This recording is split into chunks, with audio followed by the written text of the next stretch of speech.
broadcast network, AFTERBUZZ TV. Over 20 million weekly downloads in over 150 countries, and your #1 source for after-show entertainment.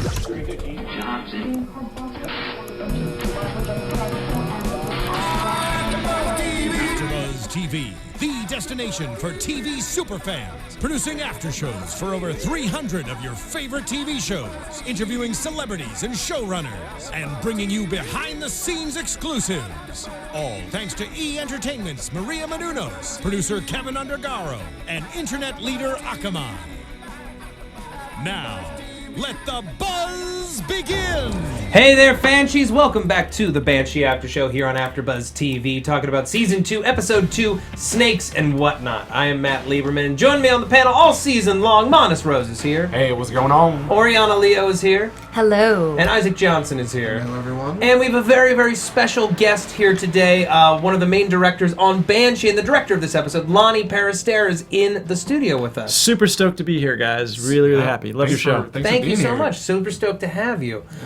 So this episode, building on a very, very strong premiere and continuing to kind of spin out our plot lines and kind of, we're solidifying, I think, what's going to be the main threads of the first half of this season. We have the conflict between Kai and the Red Bones. Yep. We have the conflict between, the Red Bones, the Kanaho Police, and the Banshee Sheriff's Department. We have Kai's mother, who is dying, and now we've got Brock's ex-wife in the mix there. We have the continuing descent of Rebecca Bowman, and we have Carrie continuing to struggle with her role in this society. Who am I supposed to be now? I don't have to be this waitress. I feel so stuck.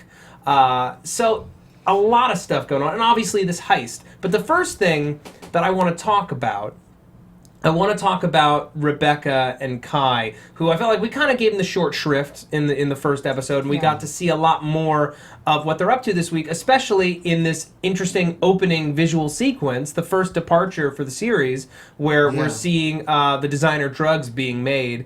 Last episode, we had some mention of the Molly sales in Philadelphia, and now we're seeing that all get produced. So, Loni, what was the impetus to kind of do something different visually in this episode?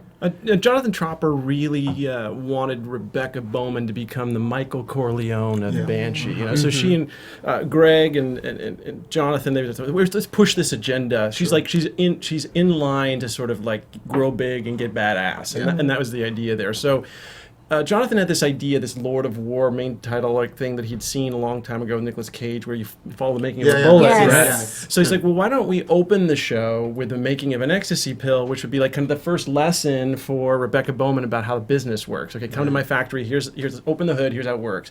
And we made that as the opening of the show. And Greggy's like, well, what if we like made that the title? Why don't we just try that for something different? And then sort of by doing that, we can introduce our Polaroids. Each one just tells something a little bit more about what the characters are doing. We could sort of like then lay the groundwork for where Rebecca Bowman is going, which leads into the first big set piece. Yes. Cool. And we've got this great scene between Kai and Rebecca and Cage, and I assume his sons. And Rebecca, what did you guys think of this scene, and what do you think of where is Rebecca at mentally right now? Because obviously we're not sure if she's sleeping with her uncle. She's at the very least sleeping next to her uncle.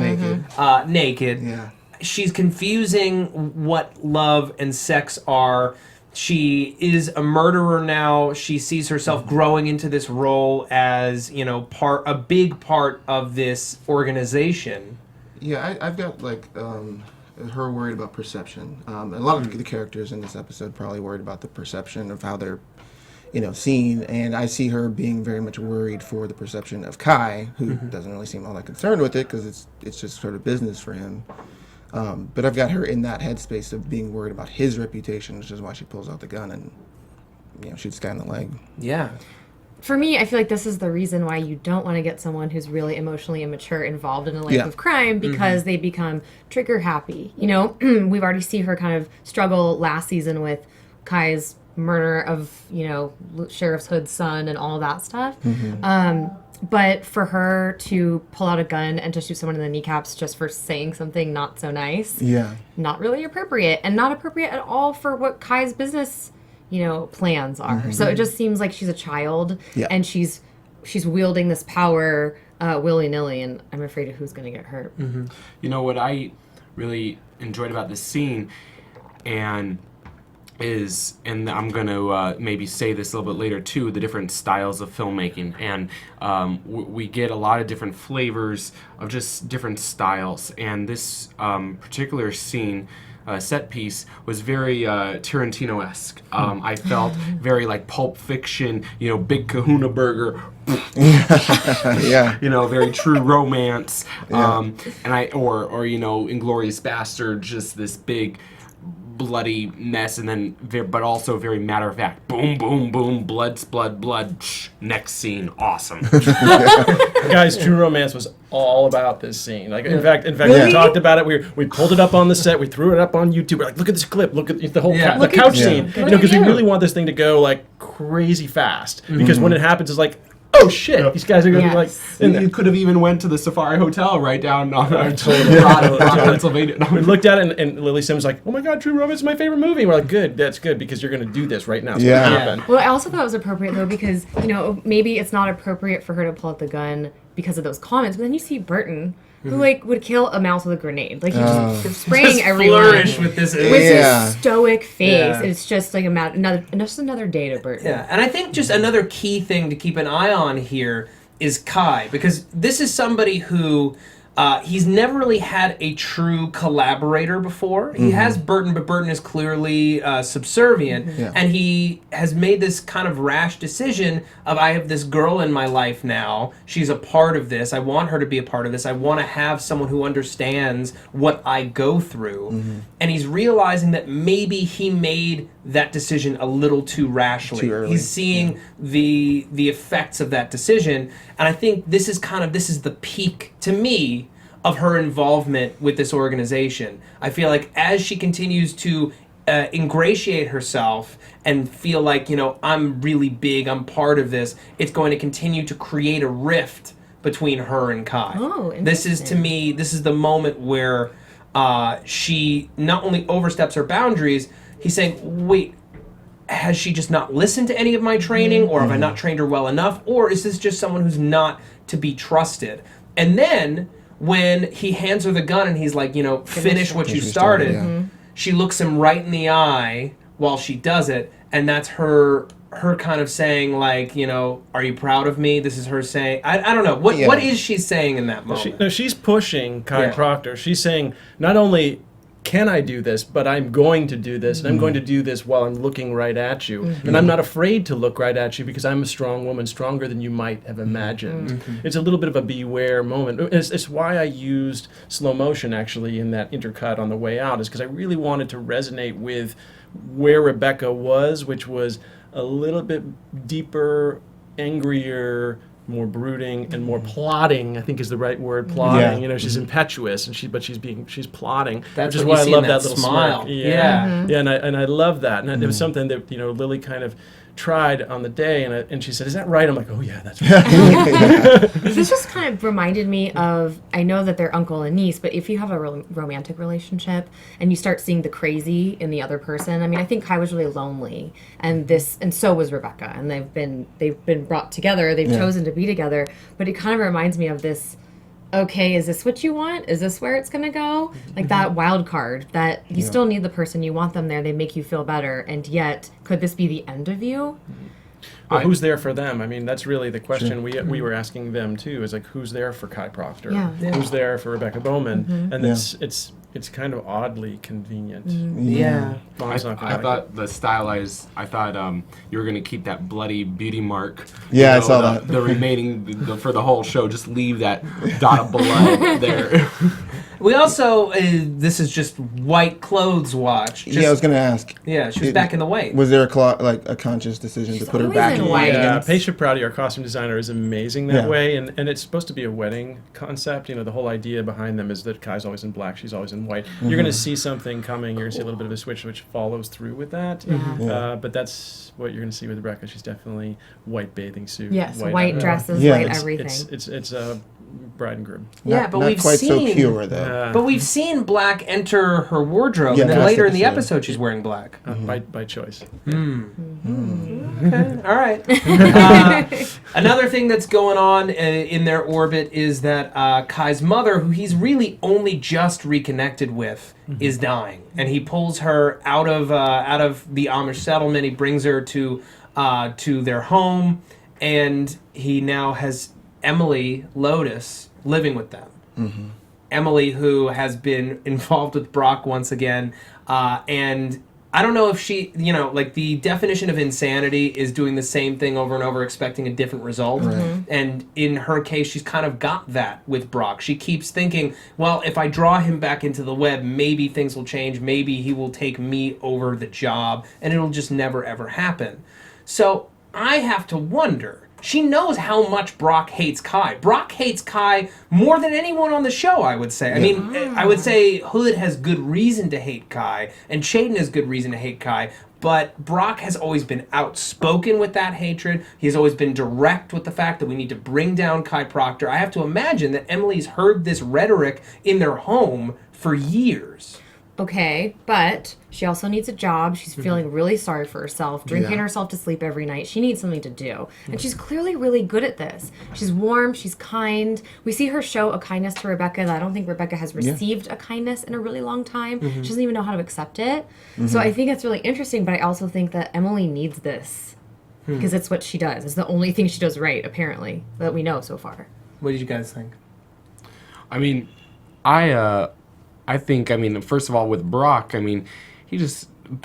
both of them, they just need some loving. Really, they're both getting of them, some loving. and I'm sure. really proud of Brock. He's getting some good love in these last few episodes. Now, also, Emily is she is in the Proctor residence. Who knows? Maybe Proctor might develop some feelings there if there's going to be a falling out with Rebecca and Proctor. Maybe Emily will take, Proctor's bedside. Oh, That's all I'm saying. Now that's a No, prediction. I had a question because she does ask Brock in that, or like Brock asks her, like, what do you really want out of this? Like, what does she want out of it? If it is going to be the same situation before, that the job comes first, and that he's going to put that ahead of her, and she's frustrated with it. It shouldn't necessarily be news because that's been their history. Yeah. What does she want? We talk a lot about histories of characters and things like that, and we definitely, and I say we, Greg, Jonathan, Adam Targum, my other co-EP, we talk a lot about who is Emily Lotus and where does she come from, and we saw her as someone who was kind of raised in a broken household, maybe a drunk and abusive father type situation with it. She had to get involved with at an early age and become the caregiver. And so we found her, even with Brock, as this guy who's this cop who's always out on the run, Brock was somebody that she could maybe fix, or put back together. Okay. She has this need to and so she takes this job as a hospice nurse, so she can help families get fixed. So even the worst person in the world is still someone who has a mother, who has a daughter, who has a thing. So her point is from a job perspective, she is there to try to give them comfort in their weakest hour.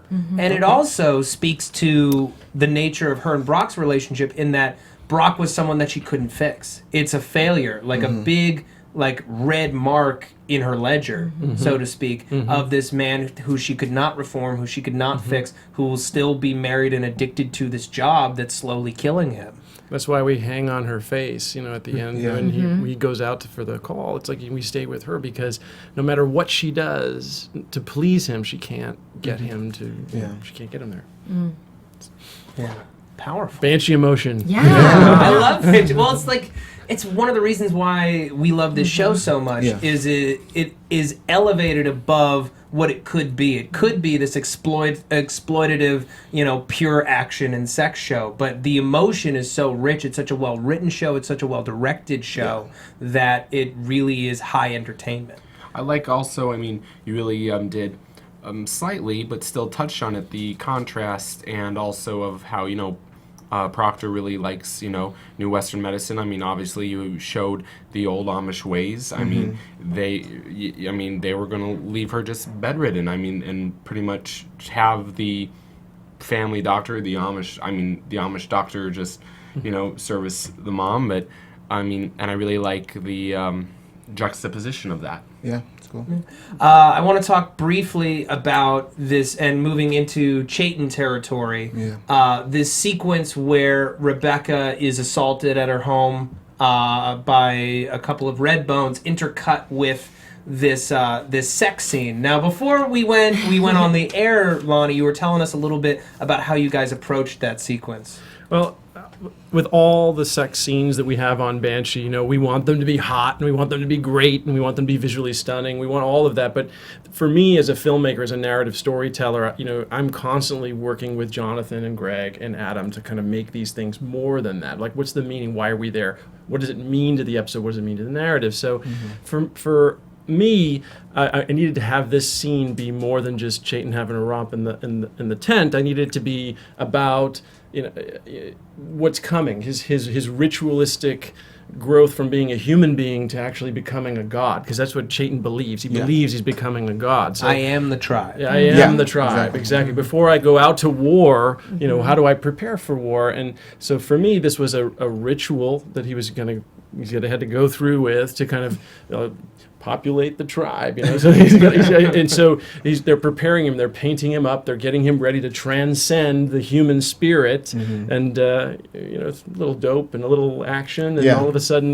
we're in this kind of really surreal moment, which is a ritualistic sort of coming together to actually make living clones of Chayton that are coming, potentially. And I like the idea that we would do this ritualistic thing because it's as important as getting Kai and the girl. So first thing we asked ourselves is, well, why isn't he going to get the guy, the girl? Because this is more important. He has to prepare himself for the bigger war that is coming this season, and it is a big one. So. And once again, going back to like styles, and we were talking about this prior to the show, is this one, first of all, when we first see Rebecca swimming, it was very Jaws-esque, just the underwater camera, which was really a cool shot. And then, the the segues in and out of the scenes between Chayton and then Rebecca swimming was very like a beginning montage of a 007 movie. Awesome. Or even like the opening of Barbarella. Oh my God, that's good. That's good. Oh my.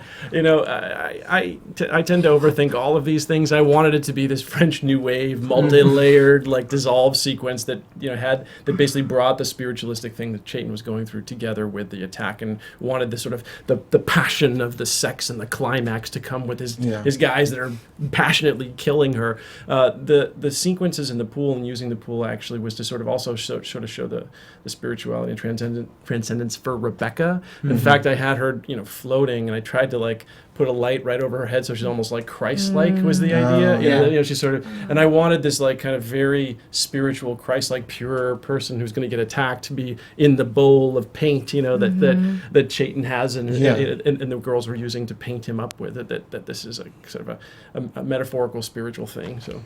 Yeah. Now, amazing. As Chayton is a bit mad, as someone would say, there's not blood in that paint, is there? No. Okay. Oh, good question. Just because he's cut himself before, and then it looked like he painted his face last season with blood. And I'm wearing the shirt right now. Yeah, there it is. Of Chayton in jail says, "Do I look like?" Yeah. I just thought for a second, like, ooh, is he crazy enough to put blood in there? No, they're definitely adorning him to be a god, and I took the two women, and Chayton's completely submissive, maybe for the first time, the only time in the series. He's down and they're up, and the whole idea there is that they're bowing to the God within him, and that's how he rises. And I'm taking to the I know, guys. No, but it's great. Yeah. Also, I will take any opportunity for Burton to be a total badass. Me too. And fling that. Was it a knife or pliers? It was a knife. Oh, it's a badass switchblade. Oh, badass switchblade. Bam, loved it. I love Bowtie Burton. Bowtie Burton. That's him. Okay, before we move on, we got a lot more Chayton stuff and everybody else in the cast to talk about. I need to really quickly mention iTunes. Folks, I say it every week, and it's only because it's the truth. The best way to support AfterBuzz TV is to go to iTunes, rate and review the shows that you listen to or that you watch on YouTube. It's quick, it's easy, it doesn't cost you a dime, and it supports this entire network. It's how we get our sponsors. You know, AfterBuzz TV puts out over 80 hours of free after-show content a week on multiple platforms, on audio, on video. We have incredible guests like Loni. Wow. Yes, it's a big undertaking, and the only way we're able to make it happen is from your support. Your ratings and reviews show our sponsors that they are making the right investment, that they are reaching an audience that is engaged and pleased with their content. So the more you can help us out, the better. We have no new iTunes reviews this week, but we want to give a few quick YouTube shout-outs. Yeah, well, I know sometimes iTunes is kind of slow to update, too. So it's true. You may have given us reviews, and we'll see them next week. Really quickly, it looks like, and then we debated this, it's either El Clabon or I Clabon. Can't really tell, but thank you. Without Remorse 12. Simmer Down 8-9, something like that. Nice. Like that one. Sweet Ruptured Light, that's a cool name. Sylvia Ribeiro and Dennis Davis. Thank you so much. And we're in the comments sometimes too, so we can chat with you. We'll be checking the comments for sure. The conversation never stops. Conversation never stops. All right. So we see Tommy Littlestone for the first time since last season, and he is frustrated with Chayton because, you know, and quite rightly, because he feels that everyone is thinking that he just got a free pass because he's Chayton's little brother. He wants an opportunity to prove himself, and he feels that he hasn't gotten one. Why am I not the one who's going to go capture the girl? Which, in retrospect, be glad that you weren't one of the people. Okay, because you're still alive, and they're clearly not. Yeah. I had a couple thoughts about this. Yeah, go ahead. Did Tommy look like cracked out to anyone else? Yeah. He looks sweaty like he's and really hair's on all drugs. strung out, So that wasn't just me. No, not at all. Lonnie? Well, he's not, but he definitely is in that mode of sort of frustrated and dead end. He's in a dead end in the reservation. He doesn't, and so it's definitely not that, though. Okay, so it's not that. And the other thing that I loved about that shot, when he puts his hand on Tommy, when Chayton puts his hand on Tommy's shoulder, and it's like all he needs is the touch, and it imbues this power where he's now quiet and acquiescing, and he doesn't really have to say anything except for, you need to be patient, and has that hand touch. And I love that it pans from the hand up to the two of them. Do you guys have older brothers or sisters? I'm an only. Yeah, I do. Yeah, so like it's something I like to do. It's like my brothers, like we constantly are, putting our hands on one another. So that's something you'll see that actually in the series. Yeah. We also have the first on-screen confrontation between Nola and Chayton. Nola, who returned at the end of last episode, and they have a past. We kind of get some brief flashbacks where it appears that Nola was hooked on drugs. Yeah, or like it seemed like she tried to OD. It looked like they and both I loved shooting that scene. It's actually on welcome-to-banshee.com. You can see the origin that is driven from. But it was really good fun. Odette, really went for it, and kind of inside thing. Our stunt coordinator, not the actual stunt coordinator guy, but the actual guy who's in the office who puts all the stuff together. He's kind of never had any screen time, never had any time outside the office, and he ended up becoming the main guy in that little flashback. Oh man, that's cool. So it was a big break for him, and he did a really good job. So wow. In that little flashback scene. So. Yeah. Well, Kevin Welch.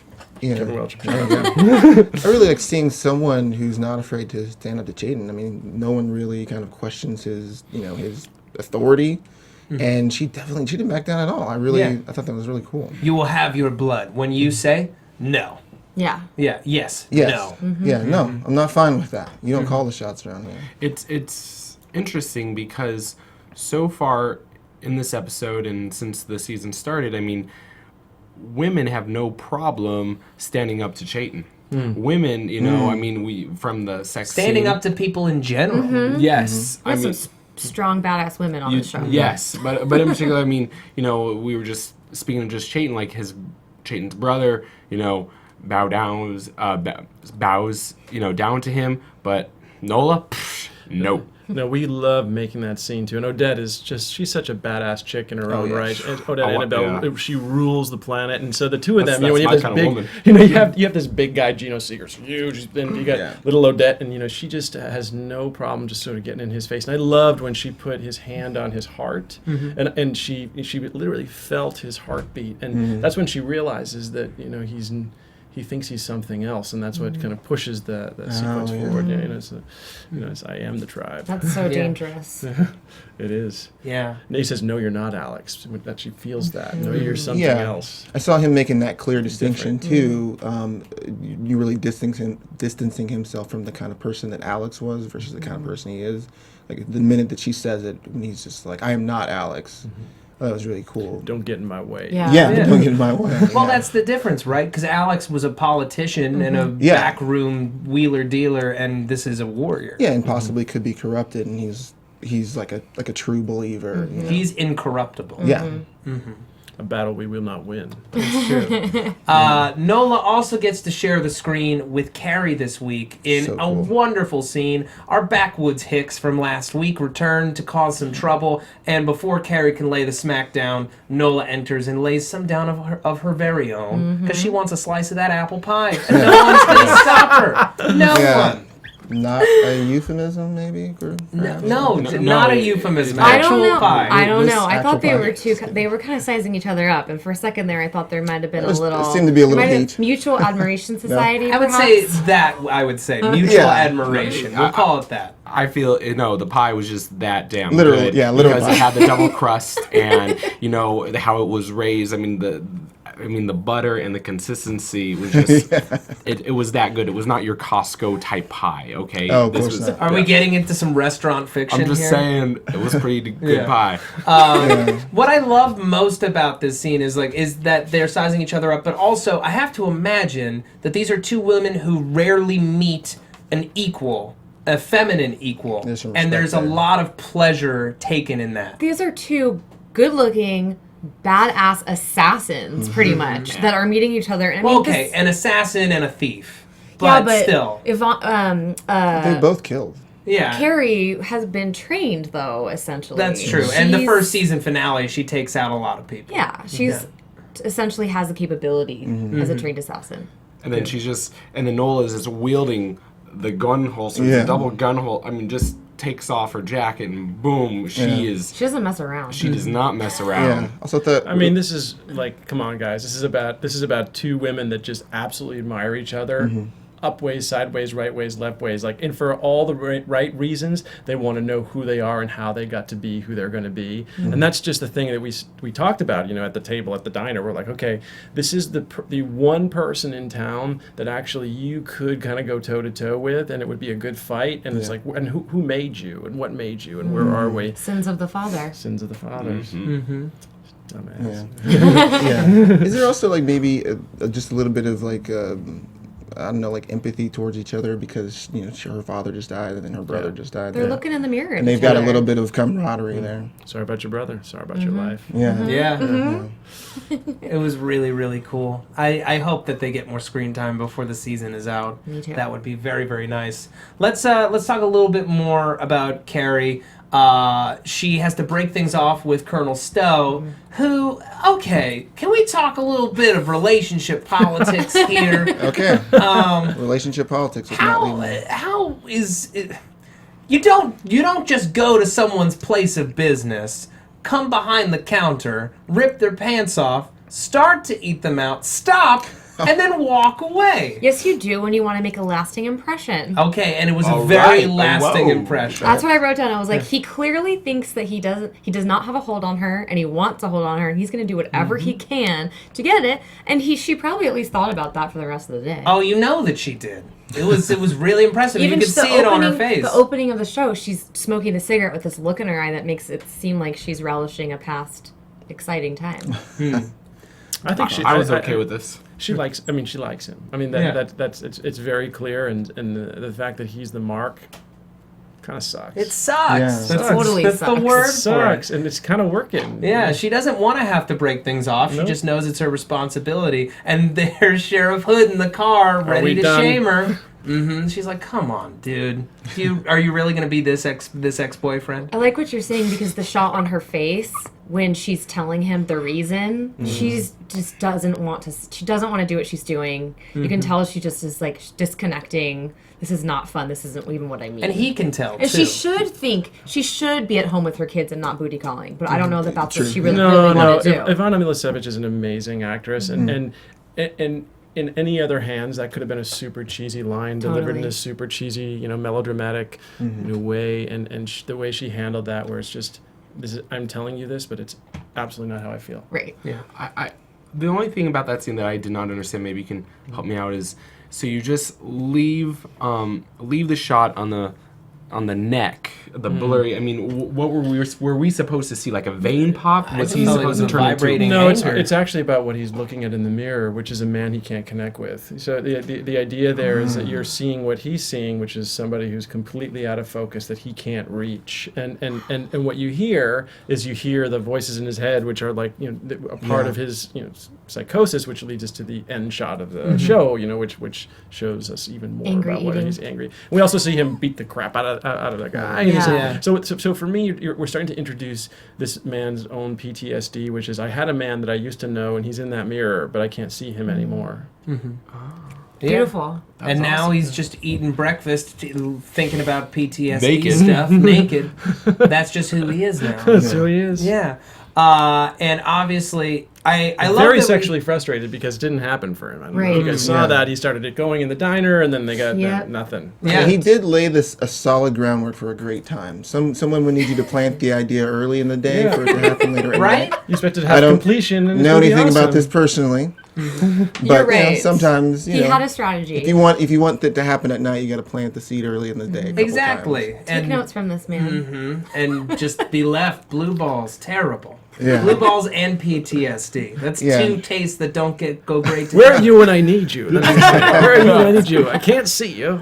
Yeah. If you were here, it'd all be good. Yeah, exactly. I love that we get a scene where we see how he interacts with his men and someone who's cheating him, who's stealing from him, because we need to know more about what motivates this guy. Because while we understand that he's a formidable opponent, and we understand that he's a bit unstable, we understand that he's a control freak and that he's PTSD, it's good to know, not through the lens of the characters that we do know, but just as viewers, how does he even treat his own men? And it's just, this is someone who cannot be crossed ever. Well, he Ever. even says that, his worldview is that a grave injustice has been done because, some patriots were left to die for politics. So it's like he clearly has his own, I don't know if it's a God complex as well, but he feels right and rationalized in what he's doing, and he has this past traumatic experience that is evident, is the evidence and support for what he's going to continue to do, which seems like steal from the government, protect his men, and if anybody crosses him, Right. But what is he even going to use the money for? It doesn't seem like a guy who wants to spend money willy-nilly. He doesn't really seem to care about the quality of his lifestyle. Is he, like Chayton, setting up a militia? No, I think if you were to ask Colonel Stowe what he's doing, he's taking care of his men that are not being taken care of. Yeah. Fair enough. Period. Like that.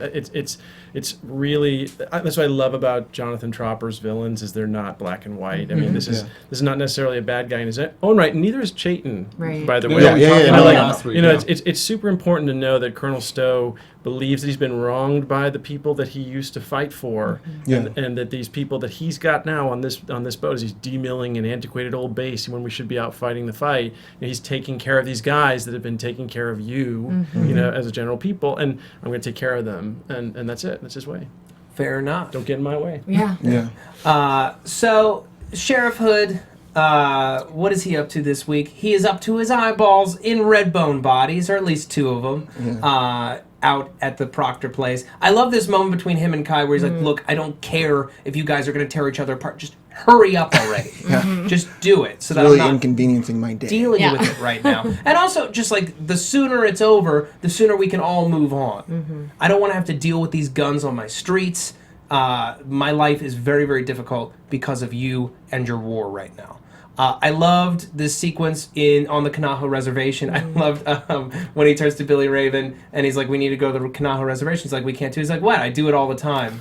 Which is just so perfectly Sheriff Hood. Yeah. He had a lot of really good lines this episode, I felt like. A lot of good laughs this week. Yes, yeah, some good levity with him especially. Yeah. I love it too. I love it when Lucas gets funny. It's really, Yeah. really good. Well, it's just so charming, and he's such an a-hole. It's just so beautiful. I love a good, beautiful a-hole. I think everyone got it. Even I mean, we start with that when we introduce. I mean, when Hood is, we see him interview that former neo-Nazi to become, the cop. Bunker. Bunker, yeah. Bunker. Which can I just? No, you finish. I'll interrupt. Oh no, after.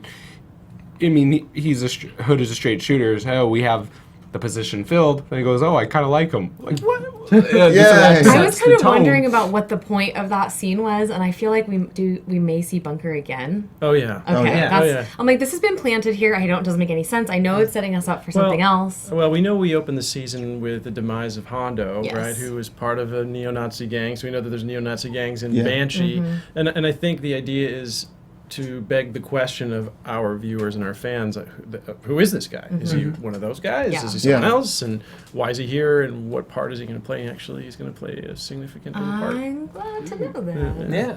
Well, and also, what I love is every time we introduce a new character, it's not for no reason. There's always something very interesting about them, a story point that's going to stick in an audience's mind. And there's this conflict of, if we were to hire this guy, if he was to be a sheriff, he's defending the side of right, but he's also done apparently terrible things. He is also a neo-Nazi. We have to wrestle with that as He's viewers. wearing his sins. Right. And Yeah. what I love about that is, as viewers, we have to learn to love this guy in spite of what he did. There is a conflict there that's very, very interesting. It's something I haven't seen before. Yeah. Also, he would have to gain our us as a viewer, our trust. Yeah. He does. He He's does. well spoken. He has Yeah. been doing some reading in prison. I also want to quickly point out he and Siobhan. He's kind of pushing towards hey, I'm not opposed to moving in together. You were talking about me moving last week. You could tell that she said that. It was one of those times where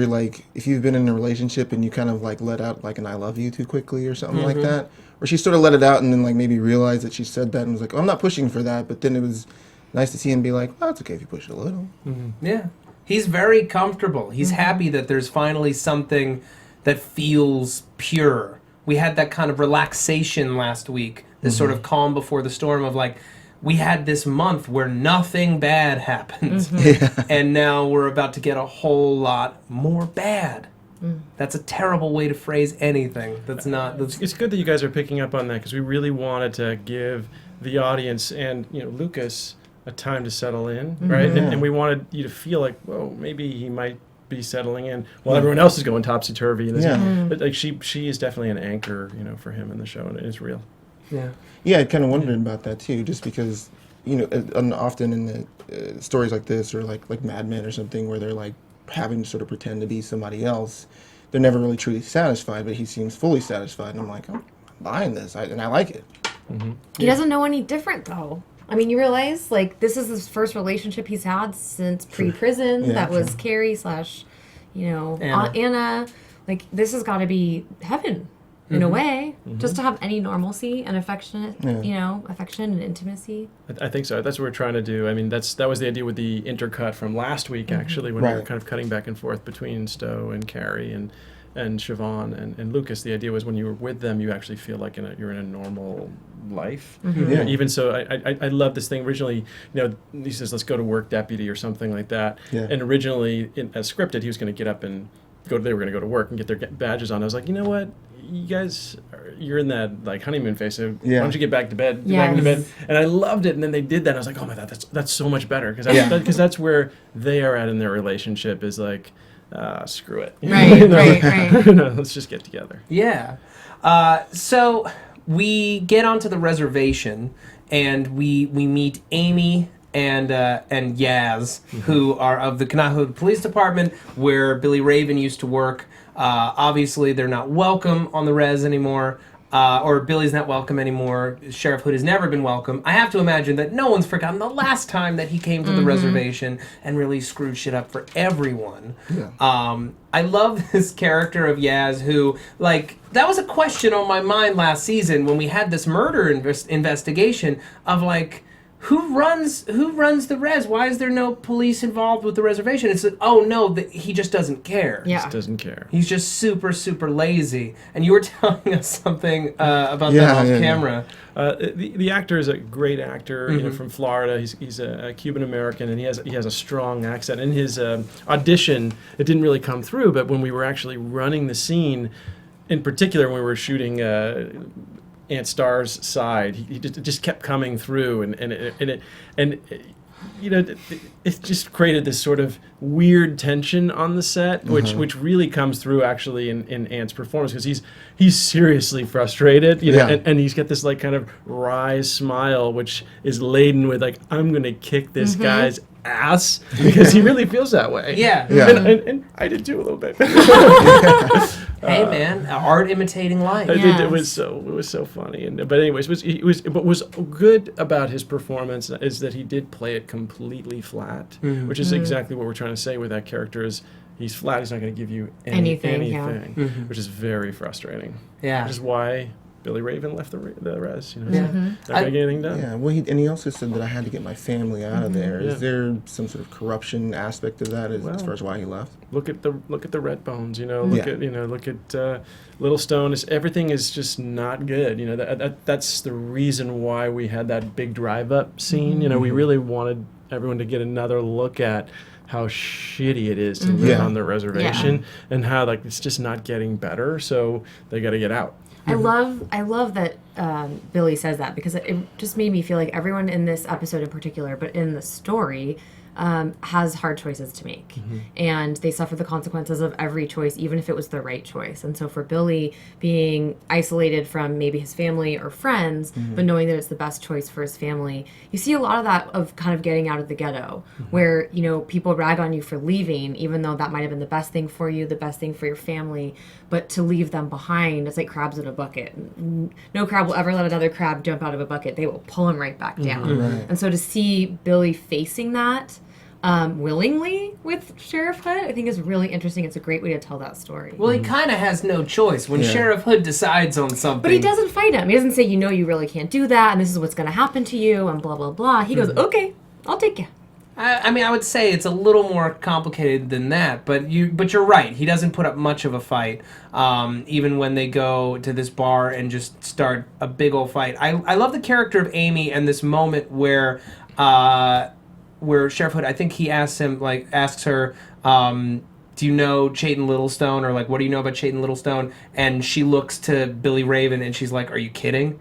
Is this guy kidding? Because obviously, if you're a member of the Kanaho Police Department, you are very, very aware of Chayton Littlestone. He's been causing trouble for a long time. For a long time. And I'm very curious, we're gonna see her again, yeah? Yeah. Okay. Yeah, she's around. Yeah. Great. and you know, Chayton's causing trouble. He's on the reservation, you know, in the woods somewhere, but not far from the reservation. Right. So But I love that it's Indian land. They got to take care of that. I love that we kind of get Lucas again being cheeky, but when she says, if you know what's good for you, and he's like, do I look like a guy that knows what's good for him? Like, she's going to get to know him and his ways. Style. Yeah.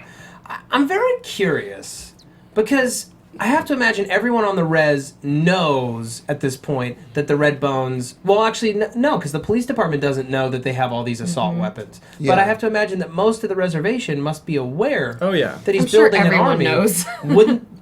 I'm wondering why more people aren't joining him. Do they know? Think like he's... I wouldn't say that. I mean, there's nothing that tells us that every one of those guys at the Dog Iron isn't, you know, hanging out with Chayton in the woods. Nothing tells us that. You know, Okay. You know, we don't know who's involved. Interesting. I want to talk about Gordon, who we get to spend some serious quality time with this week as we watch him slowly, I think, hit finally rock bottom after a season-long slide last year. Crossed. He's day drinking, and that's not good. Well, he does say that he tells, what's our DA's name? Allison. Allison, thank you. Allison Medding. Yes, you know, like she says, are you off the pills? He's like, yes, I'm seeing everything with crystal clarity, and he just kind of doesn't look like it at all. He looks like he's worse for the wear. Well, when you're coming down off of something that you've been taking for such a long time, your body has to adjust. He's definitely taking steps, and you know, Russ and I spoke a lot about that too. It's like from his character standpoint, is like it's one step at a time, and then he goes cold turkey, and it sucks. And that's, I really wanted to sort of cinematically. I only shot that from a profile angle, and I did what's called short sighting, like where I only had the nose of Russ on one side and the nose of Afton on the other, because they're not connected. And I wanted the audience to look at them with absolute clarity, with the exception of that opening piece where I took a very wide angle lens and kind of like threw it up his nose when he was sitting there to say like he's really having a hard time. Yeah.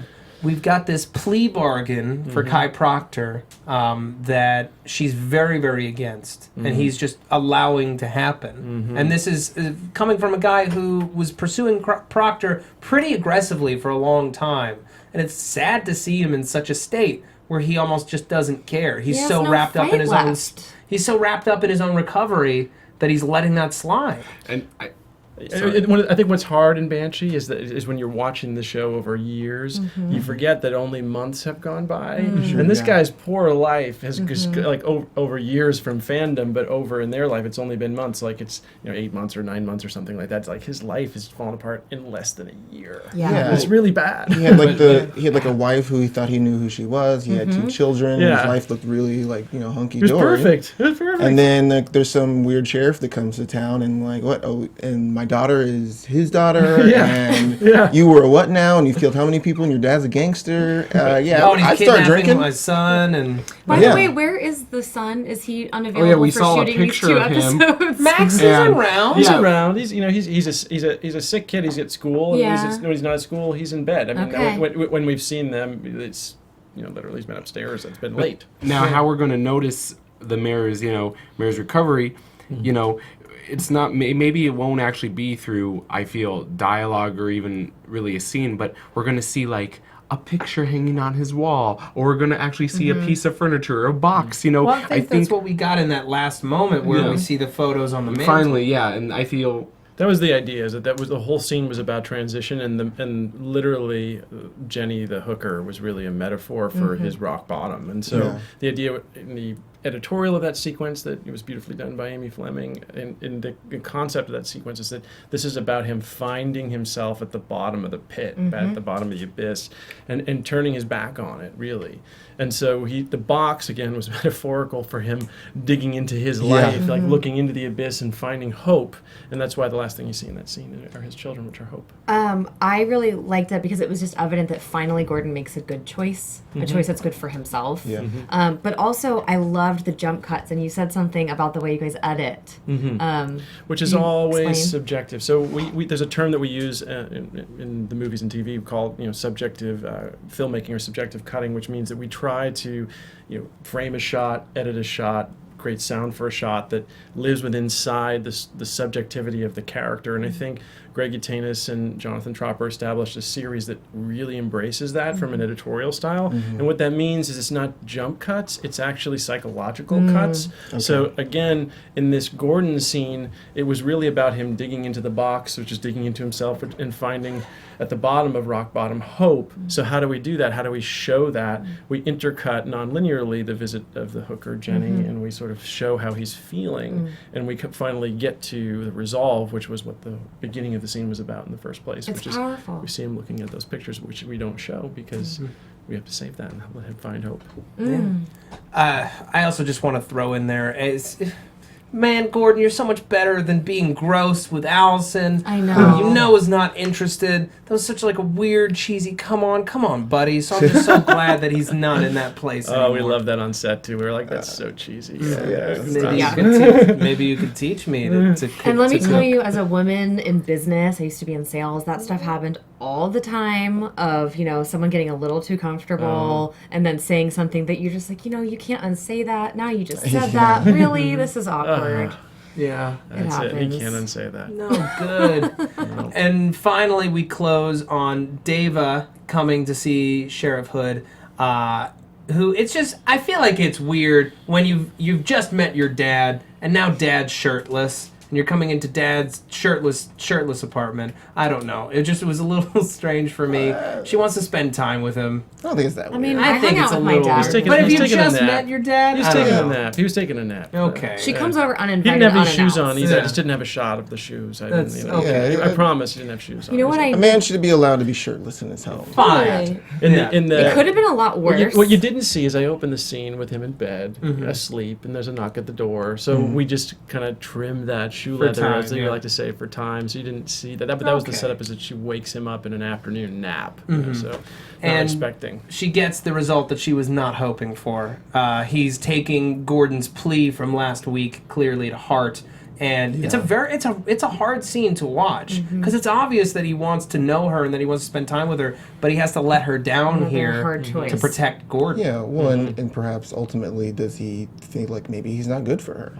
Maybe Gordon is going to be the better father to her, at least. I don't think Aunt Starr would tell you that this entire show for him is about finding a sense of place, like who is Lucas Hood, where is Yeah. my place, and I don't think he knows where his place is yet. Right. I really thought it was powerful, the use of distance between them. Like and Lucas Hood keeps his distance from her that seems really painful, that he does not want to have that there. She clearly is reaching out to him, and he's backing away, and he's staying there, and it just... It kind of hurt to think of a kid that really is reaching out, that needs help, and he asks if she's okay, and she says, no, I'm not okay, and he's not doing anything about it. Yeah. That's all of that emotion is being pulled inside, which is why when she walks out that door, he punches that bag, because it's crushing him. It's crushing him. He's taking it all. Yeah, I like her bringing that line back to him that you said you stayed for me, and even when he sort of says there, like, I just want to make sure you're okay, like. I wasn't able to fully tell if he believes that or if he's just telling her that to kind of like, like white fang her a little bit, like go to your dad and like, like I'm not the one for you or something to that effect. I think it's both. Okay. It's both. Yeah. We end the episode on a cliffhanger as Sheriff Hood opens the door to a gun in his face. We don't know who's wielding it, but looking at the scenes from next week, it seems like he's in a whole heap of trouble. Not good at all. Before we go into predictions, just because we have a couple minutes here, I just want to turn to you, Loni, and ask you a few questions about your time on the show. What's most interesting to me about how this show is run and produced is it's a small stable of directors that direct the entire series. And I guess I wanted to know, how collaborative is that process? Who decides who's getting what episodes? Do you talk to the other directors? Do you trade ideas? Definitely. Greg Yatanis, who plays our showrunner, he's a dear friend of mine and a great creative voice, is a big sort of champion of the director and the voice of the director, and he believes that the director has a voice in television, which is not the typical thing. Right. He believes that voice is sort of shared with the writer, and so as a result, he's constantly pushing us to talk about how we can use the cinematic format, editorial, sound, music, cut it, just every little trope that we have, lighting, all of those things. How do we use that together as a team to make the show better? So what happens is we shoot these shows in blocks, these 2-hour blocks. So when we get to North Carolina, we actually have time with one another. So I have time with Greg leading up to my episodes. I did the first 2 and the last 2. And then as I'm in production, the next director's coming in, and I get time to spend with them. And the other great thing that I had the opportunity of doing this year is I actually shot 70% of all the second unit action scenes, Oh, wow. because I was the what they call the producing director on set. And so as a result, I got to be the hand of Magnus Martens and the hand of O.C. Madsen, who's one of the big directors on our show, and really see how they work and become their hand. And Greg's always about that. He's like, well, how does O.C. feel? And as a result, I think the show gets this cohesive look because we're constantly exchanging ideas about the subjectivity of the editorial, the use of the lens baby, which is that that narrow focus lens tool that you see on the show all the time, and what that's supposed to represent is sort of that the tension builds and the psychosis of the characters. We all use that because it's a part of the language of the show. So how do we get together? Do we get together? Why is it such a small stable of directors? Because we really kind of get what Greg and Jonathan are up to, and as a result, we kind of become hands of each other, and we refine each other's format and learn from each other. That's great. That's fantastic. We are sitting with an Emmy Award winner here, right? Yeah. Congratulations. You have a history in visual effects supervision, right? Yeah. So you won your Emmy for Firefly, which I hate to say I've never seen. Which is one of the greatest shows of all time, Oriana. I'm so sorry, but I do know I'm familiar with Drive, the movie, right? And of course, Buffy the Vampire Slayer, like whatever, and Battlestar Galactica. I'm just wondering how that past informs your direction, and also if you could give us a quick. What does it mean to be a visual effects supervisor? Okay, so not Drive the movie, it was Drive the TV Oh, series. sorry, there was Which a with TV Nathan series. Fillion and yes, Tim Minear, Minear who again. was a co-creator of thanks for Firefly. No, it's correcting okay. me. So that was 7 years ago. It was my last job actually as a visual effects supervisor, and that was actually on Drive, which was also nominated for an Emmy. It was the first television series visual effects nomination that came from something that never aired on TV. It only aired on the internet. Oh wow! It was Yeah, the first internet that got That's amazing. I watched primetime that nominee. show and I loved that show and I was bummed. It got canned after like 3 episodes. Yeah. It didn't make any sense to And me. it was wild, but it was a big time for the internet because it was the first time they ever got nominated. So what does it mean to be a visual effects supervisor? Back in the Joss Whedon days, it was a little bit smaller and tighter in terms of what we were expected to do. But on Buffy the Vampire Slayer, which was my first job out of college in 1997, was make vampires turn to dust. Yeah. And back in the day, what that meant is we would photograph different explosions of dust and elements and things, and then we would composite them into a green screen and a background plate, very simple. And then as time went on, we got better and we got 3D tools and CGI became a big prominent thing. And when we got around to Firefly, which I won the Emmy for, we used CG to an extraordinary extent. And what we did on Firefly, I think that was, which you'll see once you watch it. I mean, besides it being an incredibly intimate, great little family Western weird mashup thing, is we, and I say we, this is Joss, we really wanted to go for a point of view in that show that actually presented sort of an intimacy for the viewers to let them feel like they're actually a part of the family.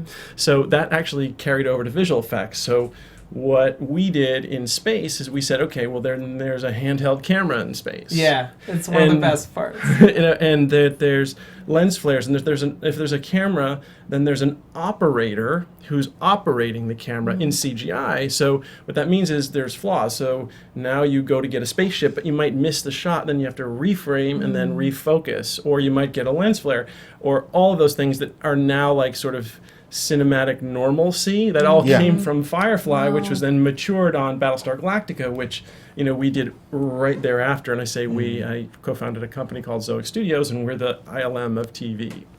Yeah, so that's what and then my follow-up question was, how does that background inform your directing on Banshee or anywhere else? Well, it's that comes from Joss Whedon too. Joss would say everything is about the story, every single thing. So he would say, find the story in your 3-second shot. What is the intent of that shot?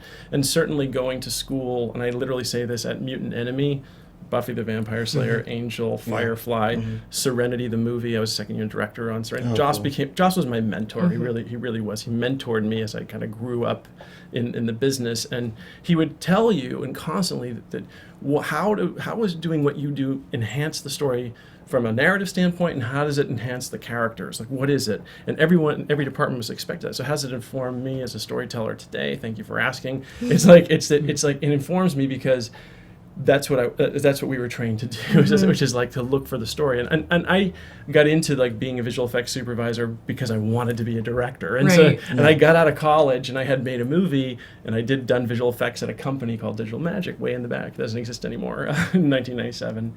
And they had done the visual effects on my little movie. And so I got that job, and I had a family and a thing, and then here we go. Yeah.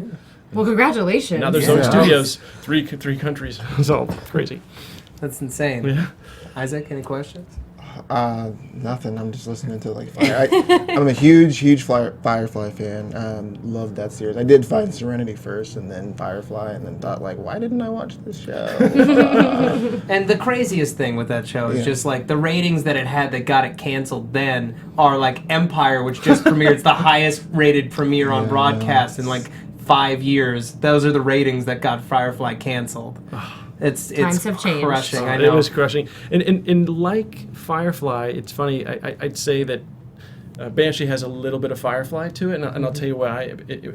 Banshee as a unit, we're in North Carolina, and we are away from our families, and what we have is we have a nuclear family that we create with the cast and crew that are there, and very much like Firefly, even though that was in LA, we kind of built this real strong bond around a great piece of writing with great performances, which gets you excited to be a part of what you're doing, which is, I think, what helps make a show like Banshee great. Is because we all really care about it and we care about each other. So as a result, all of that quality kind of gets pushed on the screen, and that was very much a part of Firefly. And I think if you ask any single cast member, any single crew member that worked on Firefly, if they wanted to go do it again, they'd say, "Yeah, I'm in." And I feel the same way. It's like if Josh said, "Hey, come on back," I'm in, because it's like it was so good. It was so many great people to will be happy. It was coming back. He's going to be busy maybe for the next 10 years, though. So we can dream. All right, I think it's time for predictions. And now, your AfterBuzz TV predictions. Okay, I'm going to be right up front, and I'm going to say it is unfair for me to make predictions because I have now seen over half the season. I've seen 6 episodes, and all I will say, I'm not going to spoil a single thing, all I will say is you have no idea. You have no idea. And you already know that you have no idea, but the no idea that you thought you had, delete it, because you have less of an idea than you already thought, and it's great. So we're really going to make predictions. Yeah, that's like very encouraging before we make predictions. You have no idea. Yeah. Well, actually, on you that might. note, I don't know. following that, I want to know what you think. I mean, one thing that, we really didn't talk about them, but we really didn't talk about Sugar and Job, and I feel, that so far has been the underlying arc in these 2 episodes. I do not want that to be the season arc. I want to do this job. I want to do it. I want to. I want this to happen. I want them to steal the money. I thought it was going to be this episode. It did not. I do not want this to linger throughout the whole season. Let's get Job and Sugar back. Let's do this job, whether it falls apart or it's success. I want to see the consequences of it. I think we will. I hope so. Yeah. I'm not really going to make any predictions. I haven't watched it ahead because I don't want my heart to break too early. But I just think we're going to see this furthering of difficult decisions, the deepening of characters, of the situations they get into, and the choices they have to make, the behavior that they exhibit, and that everyone seems like they have a split personality in Banshee. Like, no one is as they seem, and no one is just one way. And I think that's going to be fleshed out the rest of the season. Yeah. I'm thinking in particular of Dava right now in this moment, but also of some of our other characters that we're meeting that are newer. Yeah. Well, I think the show in general is not what it seems. It seems like it's a show about, sort of pulpy action and whatnot, but it's more than what's there. We're definitely getting into the heist. That's my feeling, which I absolutely want to see them like drilling through the door and all that stuff. And we got a thumbs up over there. Also, the man with the gun. It's gotta be. It's gonna be. Sorry, I didn't mean to interrupt. Go ahead. It's either Sugar or Job, and they have a gun to Sheriff's head and say, let's get this going. Let's get the job. That's so out of line. No, I'm serious. It's like I want to say that there was like because we had the one agent die. I can't remember his name, but I think it's got to be somebody, FBI agent, something. There was someone I saw, and I've been racking my brain trying to figure out who it was. We saw the shot from the back, and there's a collar. Like, it looks like he's wearing a white collar. It's somebody and a official, because jacket. there's somebody who's got to have followed up. I wish I could remember the name of the agent. But neither Sugar nor Job has a they got jacket. shot in the house. I can't remember his name. Yeah, played by Zelko Evanek. Yeah, that guy. From last season. Somebody's following up on his Ulrich? mission, perhaps, and that's who's at the door. Oh, interesting. Okay. I like that a lot. Wish I could think of who it was. Yeah, it's all right. A Ukrainian gangster? No. No. No. He's talking about the agent that in episode 5 last season, when they were in the house, who got shot by the sniper. Yeah. Yes. Exactly. Okay. Yeah. Someone might be answering for that. It's entirely Interesting. possible. I like it. I like Possible. that theory. Feels pretty possible. Yeah. I feel like I'm getting good vibes. Yeah. I guess what I'm going to say is, based on just these 2 episodes, I really want to see played out over the course of the season. The thing I'm most interested in is what Kai's mother, in the process of dying, what that does to him. Because this is somebody who's already feels incredibly isolated and is incredibly dangerous, and he finally gets to connect with his mother who shunned him so long ago, and to have her go, I can't even imagine what that would do to somebody as dangerous as him. Send him off the edge, probably. Yeah, well, that's what I'm curious about. Anyway, folks, I want to thank you all so much for tuning in. I want to thank Loni for coming in. It's been a real Thank you, pleasure guys. talking to you. Thank you for having me. I appreciate it. Absolutely. Where can the people find you online, Lonnie? They can't? On They don't have Twitter? a Twitter? No, they're on Twitter. Oh, well, at Peristere. At Peristere, Peristere. And is there anything else coming up that you want to promote? Nope. Okay. Monis, where can the people find you? You can find me actually on the website. I am the editor-in-chief of the website Restaurant Fiction and the iTunes podcast Restaurant Fiction, where we found a bar that features human breast milk. It was prominently featured in the movie A Clockwork Orange. It's called the Korova Milk Bar. I would love all of you guys to check that review out, restaurantfiction.com. We will also be reviewing the restaurants and bars featured in Banshee on iTunes as well, so please look out for those. Wonderful. Awesome. Oriana. Well, as usual, you guys can find me on Twitter at Miss Oriana Leo or Instagram Oriana Leo. I'm all over the place on the web and Facebook, but I'm also hoping to get production of Running Errands in Hollywood up soon, maybe with some people from Banshee that would want to ride around my car and for a deeper interview. So check me out, and I'll follow you back if you tweet me or Instagram me. Cool. Isaac. Great. You can follow me on Twitter at Isaac Johnson, Instagram The Isaac Johnson. I have a YouTube page, also The Isaac Johnson. There's a music video up there and a short you can watch. Okay. And folks, I got to cover a Banshee fan event this past week and got to interview Jonathan Tropper and Antony Starr and Ivana Miličević. That footage will be going on the AfterBuzz TV channel hopefully in the next week. You should be able to see it by the time the next episode of our podcast airs. You can find me on Twitter at Matt Lieberman, and you can find me on the internet, youtube.com/Matthew D. Lieberman, also on SourceFed and SourceFed Nerd. I want to thank you all so much for joining us, and we'll see you next week. Good night. From executive producers Maria Menounos, Kevin Undergaro, Phil Svitek, and the entire AfterBuzz TV staff, we would like to thank you for listening to the AfterBuzz TV network. To watch or listen to other after shows and post comments or questions, be sure to visit AfterBuzzTV.com. I'm Sir Richard Wentworth, and this has been a presentation of AfterBuzz TV. Banshees rule! The views expressed herein are those of the hosts only and do not necessarily reflect the views of AfterBuzz TV or its owners or principals.